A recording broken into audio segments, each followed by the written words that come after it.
Oye, Yaremis, la idea era que tú también te ejercites. Estamos al aire. ¿Qué va a decir la promo? Uy, gracias Mariale. Perdón amigas y amigos, es que como saben, me comprometí con la difusión de una ciberfiesta, Profondos de la Promo 2021. Pero me dicen que aún faltan que varios confirmen su participación, así que estoy haciendo una publicación al toque para pasar la voz. Ah, ya sé, voy a ver si mi amiga Janet se anima a ir. Listo, mensaje enviado. Yaremis, mucha ciberfiesta. Volvamos a lo educativo. Pero si la ciberfiesta es un espacio de ocio necesario, ir es hacer un buen uso del tiempo libre, como diríamos aquí en el programa. Pero bueno, ahora sí, volvamos a lo nuestro, la participación de las mujeres en los inicios de la República. ¿Cómo fue? ¿Cuánto han cambiado las cosas? Las respuestas a todas esas preguntas y más con la profesora Patricia Izaguirre de Ciencias Sociales. Hola Yaremis, oí que quieres aprender sobre la historia del Perú republicano. Así es, profesora Patricia, pero específicamente sobre las mujeres que participaron en estos procesos históricos que configuraron el desarrollo de nuestro país y que por la mentalidad de aquella época no fueron reconocidas en su momento. Por mentalidad, me imagino que te refieres al rol que la sociedad en los inicios de la República reconocía a la mujer. Ajá. Quiero decir que en esta época habían actividades que eran para hombres y otras para las mujeres. Claro, según lo que se pensaba en esa época, los hombres asumían liderazgo en el espacio público, en la política y en las decisiones que afectaban a la sociedad, mientras que a la mujer se le asignaba un rol en el espacio doméstico y sus labores no eran suficientemente reconocidas como importantes. Eso no quiere decir que lo doméstico sea malo, ¿no? Para nada, lo doméstico es importante y tanto hombres como mujeres deberían participar activamente en labores domésticas. Al igual que ambos, deberían poder involucrarse en lo público, con las mismas oportunidades. Las mismas oportunidades, eso es. Ahora, hay que recordar que, pese a la forma de pensar de la época, muchas mujeres se abrieron paso, tales como Juana Pérez y Francisca Zubiaga. Ah, claro, seguro muchos las recuerdan porque fueron esposas de los caudillos, pero ellas tienen un valor en sí mismas y fueron protagonistas de diferentes episodios en esta época. No solo fueron esposas de los caudillos. Y ganarse ese lugar no fue nada fácil. ¿Por qué? El Perú del siglo XIX fue un escenario de tránsito del virreinato a la República, con cambios rápidos, como en el ámbito político, pero en otros aspectos, como la situación de pobreza de algunos sectores sociales, los cambios fueron a ritmo más lento. Algo que debe quedar claro es que el paso de un periodo histórico a otro no significa que todos los aspectos cambien al mismo tiempo. ¿Cuáles fueron esos aspectos que no cambiaron tan rápido? En el tránsito de la independencia a la República, las desigualdades sociales de la época colonial se mantuvieron, lo que marcó grandes diferencias en la toma de decisiones y garantía de derechos. La población indígena y afroperuana vivían con muchas carencias, estaba en una situación diferente a la de los descendientes peruanos de españoles.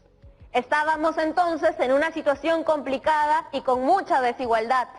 Bueno, algunos mestizos sí lograron ascender socialmente a través de su participación en el ejército. Es el caso de los caudillos militares. Algunos de ellos lograron incluso ser presidentes del Perú. Eso me hace pensar en lo difícil y lento que son los cambios, pues 2 siglos después, hasta ahora, no hemos tenido mujeres indígenas ni afroperuanas en la presidencia. Efectivamente, los cambios sociales toman tiempo. Demasiado. Es más, para ponerlo más simple aún, todavía no hemos tenido una mujer presidenta nunca. ¿Cómo va a ser? En lo político hubo mucha inestabilidad y los inicios de la República estuvieron marcados por la presencia de los caudillos.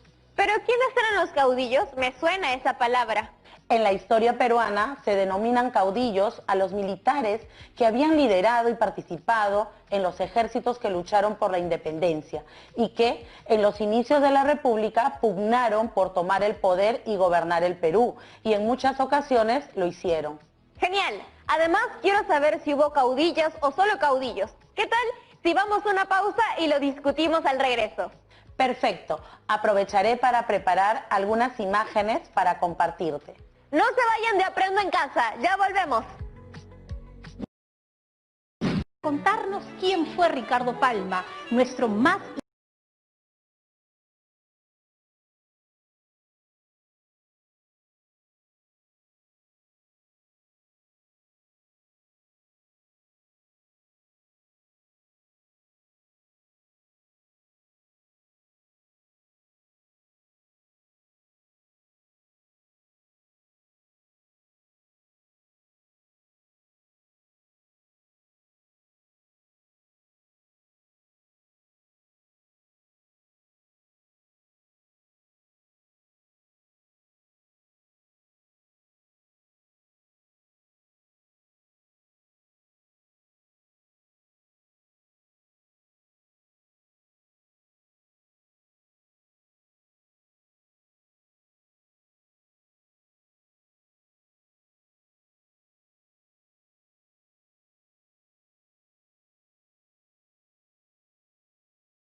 que nos invita a viajar a través de la lectura.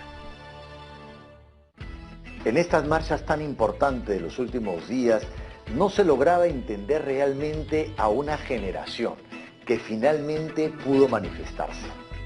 Hoy en Francamente, la generación bicentenario. Este jueves a las 5 de la tarde. A continuación, Cuerpo Médico.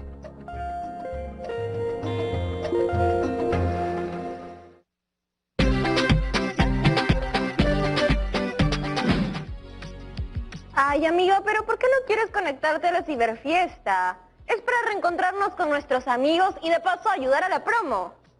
¿Ya? Ajá. ¿Sabes qué? Vamos a hacer unas normas de convivencia para esta ciberfiesta. De esta manera, habrá orden en la participación y todas y todos quedamos felices. ¡Chévere! Así quedamos. ¡Chao! Internet es un lugar genial que nos permite aprender muchas cosas, pero a veces puede ser muy peligroso, ¿no? Ojo ahí, amigas y amigos. Pero bueno, por otro lado, Internet también puede ser un espacio genial para expandir nuestra voz y difundir mensajes. ¿Qué hubiera pasado si en el siglo XIX hubiera existido Internet? Pregunta sin respuesta, pero por suerte la historia nos acerca a reconstruir lo que sí pasaba en la realidad. Voy a ver si nuestra profesora de Ciencias Sociales ya está lista. Profesora, bienvenida otra vez. Nos dijo que iba a buscar unas fuentes para seguir analizando el rol de los caudillos en el siglo XIX. Esta fuente secundaria de Cueto y Contreras nos da información sobre lo conflictivo que fue el inicio de la República y el rol de los caudillos. Entre la salida de Bolívar, 1826, y la primera presidencia de Castilla, 1845, un periodo de 19 años se contaron 12 presidentes, con un promedio de año y medio de gobiernos por cabeza. En menos de 20 años en el Perú se dio 6 constituciones. Cada caudillo parecía luchar, no por hacer realidad una causa o un proyecto, antes, en cambio, por contentar a sus seguidores con las prebendas que la conquista del Estado implica.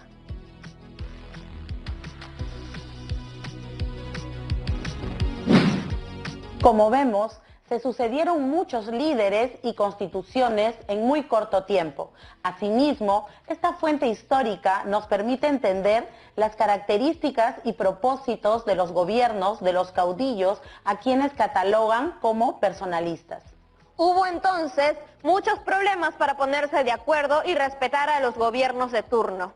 Así es, los caudillos militares entraron en conflicto entre ellos, formaban sus propios ejércitos y se enfrentaban en batallas que terminaban sacando del poder uno al otro, a través de acciones violentas. Para todo esto necesitaban movilizar a sus ejércitos. ¿Y en este ejército habían mujeres o eran todos hombres? Las fuentes documentan la presencia de mujeres en las batallas también. Por ejemplo, Johann Jacob von Tschudi, en su obra El Perú, esbozos de viajes realizados entre 1838 y 1842 señala que en los ejércitos de los caudillos había casi la misma cantidad de hombres que de mujeres, y pone el ejemplo del ejército de Andrés de Santa Cruz cuando entró a la ciudad de Lima, que estaba constituido por aproximadamente 7.000 hombres y 6.000 mujeres aproximadamente. Seguro eran las rabonas, ¿no? ¿Ellos también forman parte de los ejércitos de los caudillos? Según las fuentes, en algunos ejércitos sí tenían rabonas. ¿Y quiénes fueron los caudillos representantes de ese primer militarismo? Podemos señalar a caudillos como Agustín Gamarra, Andrés de Santa Cruz, de origen boliviano, y el joven caudillo limeño Felipe Santiago Salaverry.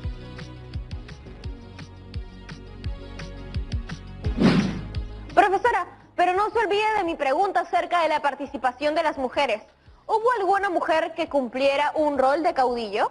Se tiene documentado un reconocimiento a las mujeres por su participación en los inicios de la República. Al respecto, Sara Beatriz Guardia, en un fragmento de su libro Mujeres Peruanas, el otro lado de la historia, señala lo siguiente.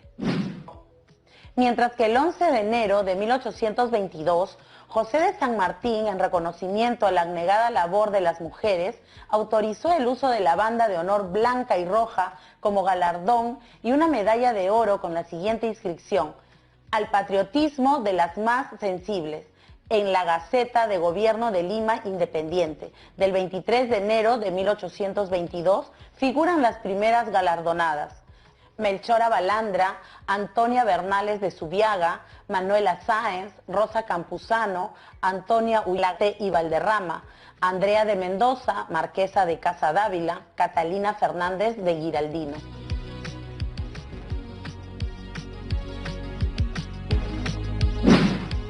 Entonces, en los inicios de la República, don José de San Martín reconoció la contribución de algunas mujeres en la gesta independentista. ¿Y por qué lo hizo? Muchas de estas mujeres eran informantes a favor de la causa libertaria y se les dio una medalla de oro con la siguiente inscripción: al patriotismo de las más sensibles. Profesora, ¿una medalla nomás? Se pasó. Parece poco, ¿no? Sobre todo porque la mayoría de mujeres seguía excluida de una serie de derechos. ¿Cómo podemos tener evidencia de eso? Bueno, la Constitución Política de 1823 estipulaba en su artículo 17 que los requisitos para ser ciudadano eran ser peruano, ser casado o mayor de 25 años, saber leer y escribir y finalmente tener algún empleo o industria o profesar alguna ciencia o arte. Y seguro la gran mayoría de las mujeres en esa época no cumplía con ese requisito. Así es, la mayoría no sabía leer ni escribir, y menos tenía empleo o profesión. Entonces, no fueron consideradas ciudadanas de la naciente república, y por ende, su participación se vio limitada. Pero pese a eso, algunas lograron sobresalir, ¿no? Claro que sí, pero dentro de las posibilidades que la época les permitía. Por ejemplo, tenemos a Juana Pérez, que al estar casada con el caudillo Felipe Augusto Santiago Salaverry, influía directamente en las decisiones políticas. También a Francisca Zubiaga, conocida como la Mariscala, esposa del caudillo Agustín Gamarra. Cuénteme más de ellas. Voy a utilizar un fragmento escrito por Manuel Bilbao en el año 1853, testigo de estos hechos, en donde se refiere a Juana Pérez. Tuvo la suerte de encontrar la mujer de alma grande, de espíritu resuelto, que le convenía para hacer grande el espíritu en el curso de su carrera. Era el fuego que animaba el alma ardiente de Salaverry. Parecía destinada por la providencia a contribuir a la formación del héroe que corría tras el martirio para inmortalizar su nombre y honrar el nombre del Perú.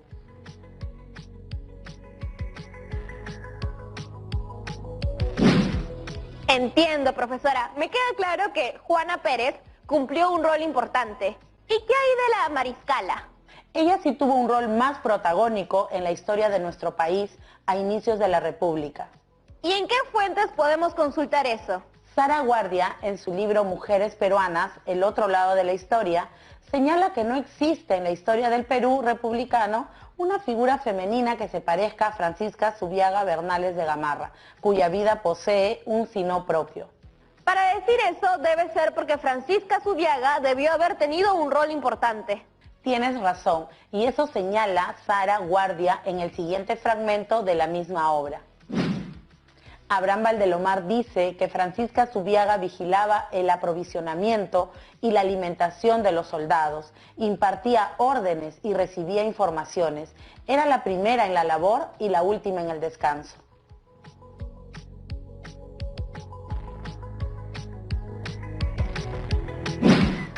Asu era bien valiente, qué chévere, como Micaela Bastidas, que también daba órdenes en la rebelión junto a Túpac Amaru. ¿Qué más hizo la mariscala?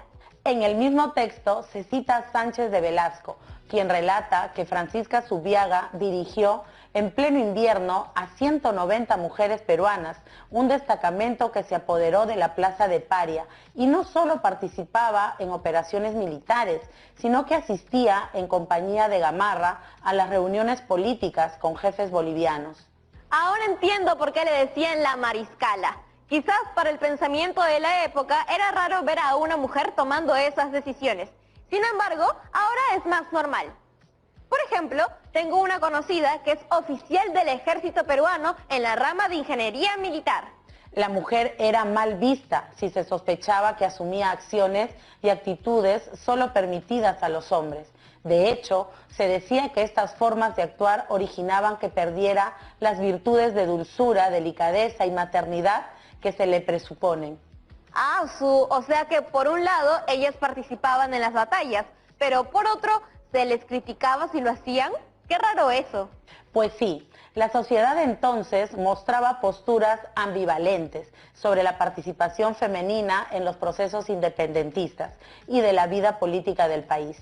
Entiendo, veo que hay muchos logros, pero también entiendo por qué algunas desigualdades se mantienen hasta hoy. Pues están muy arraigadas desde hace siglos. De acuerdo, por eso decimos que es necesario conocer nuestra historia para entender nuestro presente. Profesora, antes que termine el programa, a muchas y muchos estudiantes les ha parecido muy interesante conocer sobre el rol de las mujeres en los primeros años de la República y nos han compartido algunas preguntas.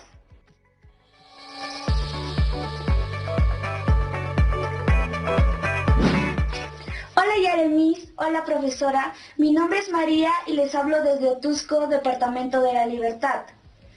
Mi pregunta es, ¿cuál era el pensamiento de la sociedad de la época sobre la participación de las mujeres en actividades militares y políticas?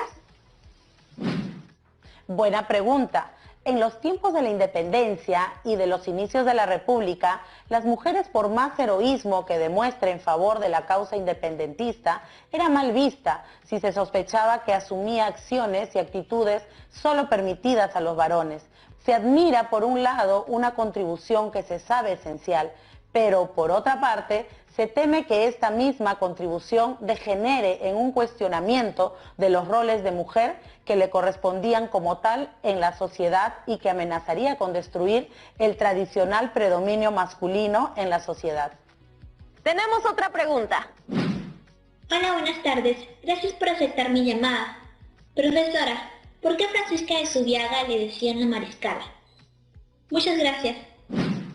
Te explico. Según el historiador Antonio Zapata, fue la primera esposa de un presidente, Gamarra, en obtener reconocimiento individual y gozar de un enorme peso político. El poder fue la meta de su vida y el cuartel el medio donde se desenvolvió. En ocasiones había vestido uniforme y participado personalmente en batallas, de ahí su apelativo de mariscala. En el caso de Francisca Zubiaga, su transgresión fue profunda, rompiendo con una prohibición ancestral que separa a la mujer de los asuntos de guerra. Por ello, encarnó un modelo que ha encandilado a muchos creadores y literatos. Gracias por habernos compartido todos estos saberes, profesora Patricia Izaguirre. Cuando quieras, Yaremis. Hasta pronto. ¡Chao! ¿Qué opinan de lo que hemos aprendido hoy? ¿Consideran que hay muchas diferencias entre el rol que tenían las mujeres en el siglo XIX y ahora? ¿Qué ha cambiado y qué sigue igual? No eran tiempos sencillos. Y para seguir reflexionando, vamos con nuestro reto del día. Les propongo elaborar un texto que responda a las siguientes preguntas. ¿Cuál fue la participación de algunas mujeres durante el caudillismo al inicio de la República? ¿Cuál fue el pensamiento de la sociedad peruana de mediados del siglo XIX respecto a la participación de la mujer? ¿Y cuál es el rol que cumplen en la actualidad las mujeres en el ámbito político de nuestro país?